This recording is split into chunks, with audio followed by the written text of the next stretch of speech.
मैंने सोचा कि थोड़ा लाइव आ जाते हैं। बहुत लोग परेशान देख के खुद भी बहुत ज़्यादा परेशान हो रहे हैं, तो मुझे ये सारी चीज़ें अच्छी नहीं लग रही है। मैं अब खुद को नॉर्मल होने का भी सोच रही हूँ, क्योंकि ये जो भी सारी चीज़ें हो रही है ना, इसमें मैं बहुत परेशान हो रही हूँ।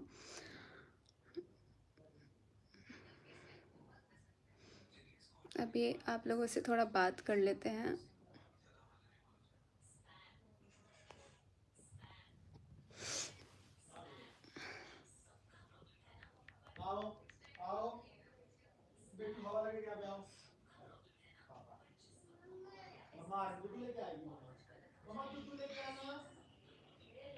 मुझे लग नहीं रहा है कि, पता नहीं मेरा लाइव दिखा रहा है कि नहीं। आप लोग एक बार कमेंट करना।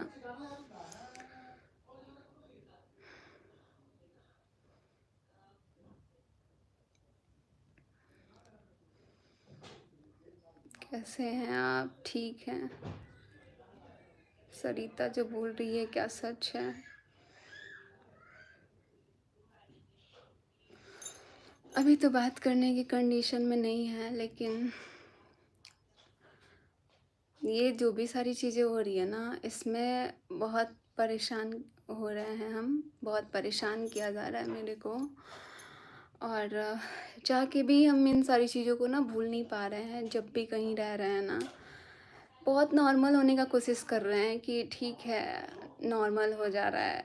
फिर ना वो हमारे माइंड को बार बार अटैक कर रहा है। जो भी अभी मेरे साथ हुआ है, मुझे लगता है कि किसी के साथ नहीं होना चाहिए। अलका बहुत परेशान कर रही है जी। परेशान की क्या बात बोले, ऐसे ऐसे शब्दों का मेरे लिए यूज किया गया है, ये क्या ही बताऊं। अभी लाइव आने से पहले मैं बहुत थोड़ा सा लगा कि चलो नॉर्मल आते हैं, लेकिन बहुत सारी चीज़ें हो जा रही है ना, जो कि मेरे को तोड़ने का कोशिश कर रही है। मनीषा तुम स्ट्रांग रहो, तुम क्या छोड़ दो। कल मेरा पेपर भी है, लेकिन मैंने पेपर भी छोड़ दिया अपना, क्योंकि इतना मेंटली परेशान होने के बाद पेपर नहीं दे सकती मैं। मनीषा तुम अपने हस्बैंड को माफ़ कर दियो क्या? नहीं, इस चीज़ पे बहुत लोगों का सवाल भी आ रहा है, बहुत सारे कमेंट्स भी आ रहे हैं कि तुमने अपने पति को माफ़ कर दिया क्या? माफ़ तो मैं कभी ज़िंदगी में नहीं करूँगी, मरते दम तक मैं माफ़ नहीं कर सकती हूँ, क्योंकि मेरे साथ चीट हुआ है।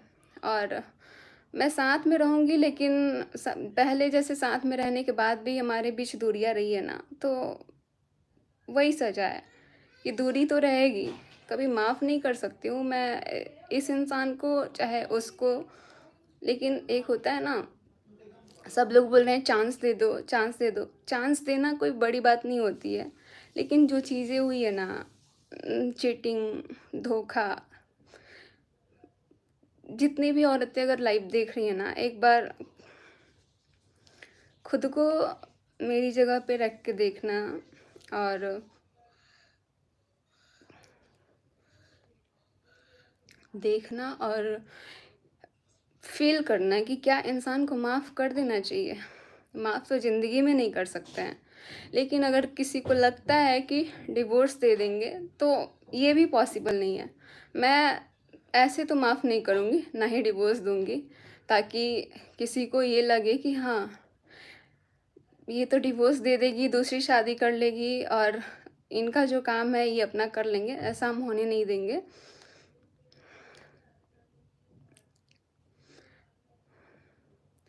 अभी लाइव में सोचे थे कि कुछ लोगों से बात कर लेते हैं। तुम बहुत हिम्मत वाली हो, सैल्यूट ऑन योर।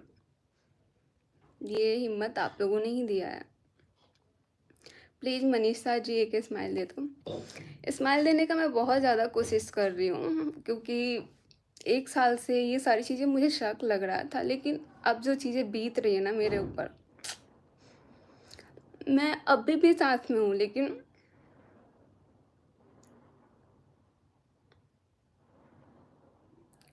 वैसी फीलिंग नहीं आ रही है।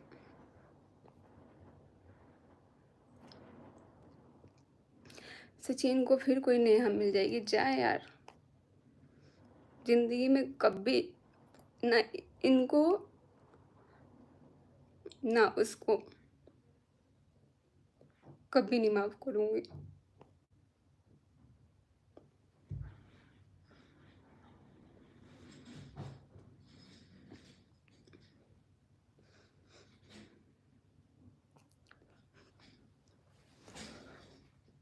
यार मेरे को सच में आँसू आ रहा है।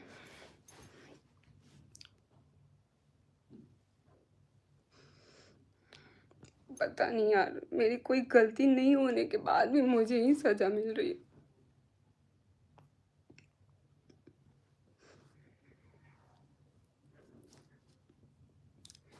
सब कोई साथ है मेरे, लेकिन मैं अपने आप को फिर भी अकेला फ़ील कर रही हूँ, क्योंकि इतना बड़ा चीटिंग हुआ, इतना बड़ा चीटिंग। और बहुत लोग को लग रहा है कि माफ़ कभी नहीं माफ़ करूँगी, कभी नहीं, ज़िंदगी में नहीं माफ़ कर सकती हूँ मैं।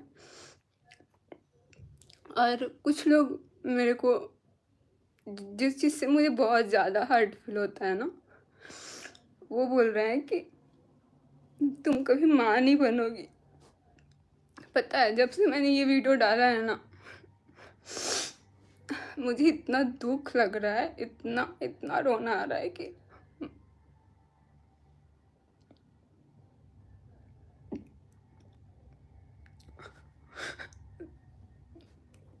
पता है, मैं बच्चों से बहुत प्यार करती हूँ, चाहे वो हमारा बच्चा नहीं है, लेकिन चाहे वो हमारी ननद की बेटी हो, चाहे वो किसी का बच्चा हो, मैं बहुत प्यार करती हूँ।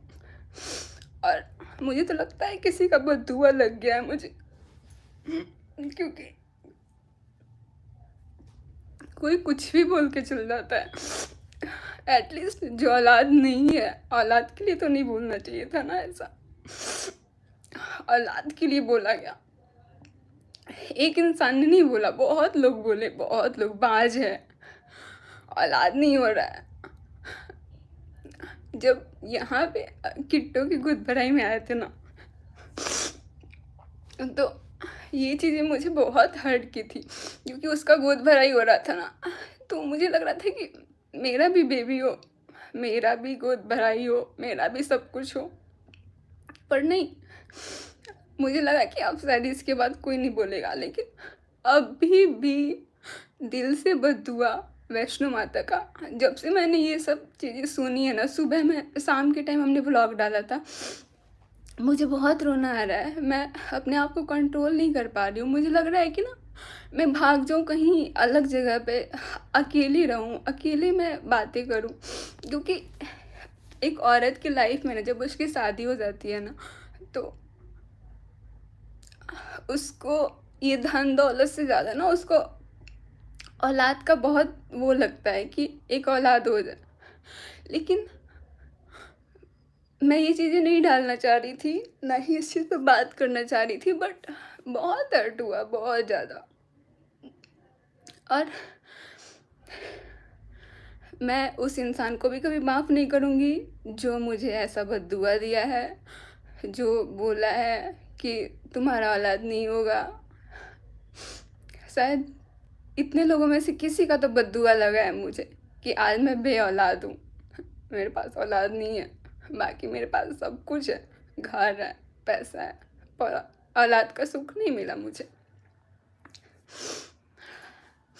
और एक बात और बोलना चाहूँगी, ताशी को लेके बहुत लोग बोल रहे हैं। ताशी से मैं भी बहुत प्यार करती हूँ, और आज भी उस बच्ची का इसमें कोई गलती नहीं है। मैं इतना ही बोलूँगी कि ताशी के लिए आप कुछ ना बोले, क्योंकि वो एक बच्ची है। मैं उसको आज भी प्यार करूँगी, क्योंकि उसका इसमें कोई गलती नहीं है। जब भी मैं भोपाल जाती थी ना, उसके साथ मॉल में जाती थी। इनफैक्ट मैं एक बार उसके साथ मॉल गई भी थी ना, तो डांस कंपटीशन हो रहा था, उसमें जब वो डांस कर रही थी ना, तो मैं और ये मिस्टर राज और ताशी को हम लेके गए थे अपने साथ। तो वो जब डांस कर रही थी ना, तो लोग आके पूछ रहे थे मेरे से कि तुम्हारी बच्ची है क्या, तुम्हारी बच्ची है ये। मुझे लगता था, मैं उसको अपनी बच्ची की तरह ही समझती थी, चाहे वो हमारी ननद की बेटी हो, चाहे वो ताशी हो, क्योंकि उसकी उसमें कोई गलती नहीं है। जब मैंने एक वीडियो देखा था ना कि ताशी को बगल में बैठा के ये सारी चीज़ें बोला जाता था, तभी भी मुझे बहुत दुःख हुआ कि यार ताशी के लिए इतना भी नहीं सोचा गया कि बगल में ताशी है। और आज लोग ताशी को लेके इतनी सारी बातें कर रहे हैं। इतना ही बोलेंगे कि उसके लिए कुछ भी गलत मत बोलिए, ताशी का इसमें कोई कसूर नहीं है, वो एक बच्ची है। और बहुत लोग को मतलब मैंने देखा है ऐसा बोलते हुए कि ताशी ना मनीषा दीदी आपके जैसी लगती है, वो आपकी बच्ची लगती है। ऐसा बोलते हैं, चाहे वो हमारी ननद की बेटी है ना, उसको भी जो बनिया है ना बोलते हैं। मुझे बहुत दुख लगता है यार उसको। अभी कुछ लोग ना एक टारगेट बना रहे हैं उसको लेके, तो ये चीज़ें ना मुझे बिल्कुल अच्छा नहीं लग रहा है। उसकी कोई इसमें गलती नहीं है, आप लोग उसको बद्दुआ उसको लेके कुछ मत बोलिए। सचिन यार बहुत गलती हुआ है, सामने वाला मेरे से माफ़ी मांग रहा है जो है मेरा, लेकिन मैं आज भी माफ़ नहीं कर सकती हूँ। अभी मेरे को नहीं लगता है कि मैं बोलने के कंडीशन में हूँ। मेरा ना ये एकदम मन घबरा रहा है, इतना ज़्यादा उल्टे पुल्टी बातें, ये सारी चीज़ें सुन के। जिन्होंने आपको इतना सताया, वही तो मुझे समझ नहीं आ रहा है कि ये इसमें हमारी गलती कहाँ से है। जो चीज़ें मैं इतने सालों से झेल के आ रही हूँ, इतने सालों क्या, 1 साल से, और उसके बाद भी ये जो चीज़ें हो रही है ना, इसमें मैं बहुत ज़्यादा पिस रही हूँ, बहुत ज़्यादा। चाहे वो किसी भी तरीके से आप बोल सकते हैं। कोई बोल रहा है तुम अपने पति को सपोर्ट करो, माफ़ कर दो। मेरे लिए मेरे बस का बात नहीं है माफ़ करना, मैं तो नहीं माफ़ कर सकती हूँ। और उस इंसान को भी कभी माफ़ नहीं कर सकती हूँ अपनी ज़िंदगी में, ज़िंदगी भर नहीं माफ़ कर सकती हूँ मैं।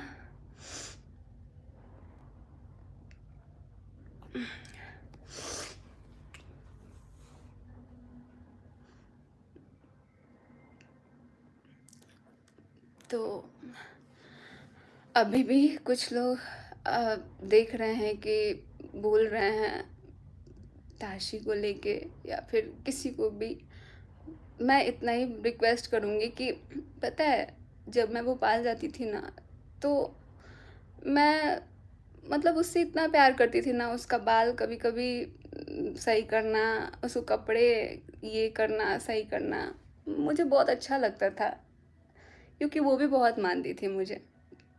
उसके साथ बहुत सारी चीज़ें हैं जो कि मैं भूलूंगी नहीं, क्योंकि एक बच्ची का कोई गलती नहीं होता है। और एटलीस्ट माँ को सोचना चाहिए, ये सारी चीज़ें जो हो रही है उस बच्ची पे भी बहुत सारी चीज़ें बीत रही है, तो उसके लिए, उस बच्ची के लिए अभी तो नहीं, लेकिन वो जब बड़ी होगी तो उसके लिए बहुत सारी चीज़ें ना मुश्किल हो जाएंगी। तो काश कि ये सारी चीज़ें पहले सोची गई होती, लेकिन नहीं। सरिता सही बोल रही है क्या, मुझे अब किसी के बारे में बात नहीं करनी है। बस मेरे को एक चीज़ ना, देखो, अगर कोई बंदा ना मुझे परेशान करना चाहता है ना, तो पता नहीं क्यों शादी के बाद मैंने 2 साल तक सोचा ही नहीं कभी बेबी के लिए, लेकिन जब सोचने का टाइम आया ना, तो ये सब चीज़ें होने लग गया। और बहुत ज़्यादा मुझे लगता है कि यार लाइफ में ना एक बेबी को होना कितना ज़्यादा ज़रूरी होता है। लोग बोलते हैं बॉन्डिंग ठीक हो जाती है, लेकिन मुझे बॉन्डिंग ठीक करने के लिए भी नहीं चाहिए था। मैं बच्चों से बहुत ज़्यादा प्यार करती हूँ। मुझे लगता है कि मैं, जो होता है ना लड़का, मैं बेटी जो होती है ना, बच्ची, बेबी गर्ल, तो मुझे बहुत अच्छा लगता है बेबी गर्ल से, थोड़ा मेरा अटैचमेंट ज़्यादा है।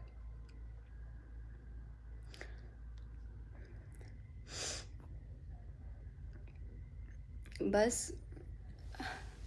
अभी मेरे को ना ये सारी चीज़ें सुन के बहुत हर्ट हो रहा है कि क्या ही बोलूँ मैं। अब आगे मेरे को नहीं लगता है कि मैं बात कर पाऊँगी, इसलिए मैं लाइफ को भी एंड कर रही हूँ। और माफ़ मैंने नहीं किया है, बस साथ दिया है, जो कि एक पत्नी को देना चाहिए। क्योंकि इस चीज़ में सबसे ज़्यादा परेशान एक पत्नी हो रही है जिसका कोई कसूर नहीं है, जिसने अपना 100% दिया, चाहे उसके दुख में चाहे सुख में। लेकिन मेरे साथ तो गलत हुआ है। ये चीज़ ना मेरे दिमाग से जा ही नहीं रहा है। मैं कहीं भी रह रही हूँ ना, अभी मैं अमित किट्टो के यहाँ आई हूँ ना, तो थोड़ा सा मेरा माइंड डाइवर्ट हुआ है, क्योंकि यहाँ सब लोग सामने हैं, पास में है, लेकिन जब भी मैं कहीं अकेले बैठी हूँ ना, अपने आप को अकेले पा रही हूँ, तो ये चीज़ें मेरे दिमाग में ना बहुत वो हो रहा है। और अभी ना थोड़ी देर पहले मेरी ननद का भी फ़ोन आया। पता नहीं यार उनको कैसे पता चल जाता है कि मैं परेशान हूँ। वो मेरे को फ़ोन करके बोले, भाभी अब ठीक है ना। मेरे को लगता है कि मम्मी से भी ज़्यादा मैं उनसे बहुत अटैच हूँ, और वो मेरे को बहुत सारी चीज़ों को गाइड करती हैं। लेकिन मेरे दुख को ना वो, क्या ही बोलूँ, मेरे दुख को वो बहुत अच्छे से समझ रही हैं। अभी मेरा सिचुएशन मुझे लगता है कि वो बहुत अच्छे से समझ रही हैं। उनका जैसे ही फ़ोन आया ना, लाइव आने के पहले, तो ही मेरा आंसू नहीं रुक रहा था, क्योंकि मुझे जो प्यार चाहिए था ना, कभी नहीं मिला। पता नहीं कौन सा पाप किया था कि ऐसी चीज़ें हमारे साथ हुई। मैंने सोचा भी नहीं था कि ज़िंदगी में ऐसा भी होता है। ठीक है, गलतियाँ होती हैं, पर इतनी बड़ी गलती को ना माफ़ करना मेरे लिए ईज़ी नहीं है।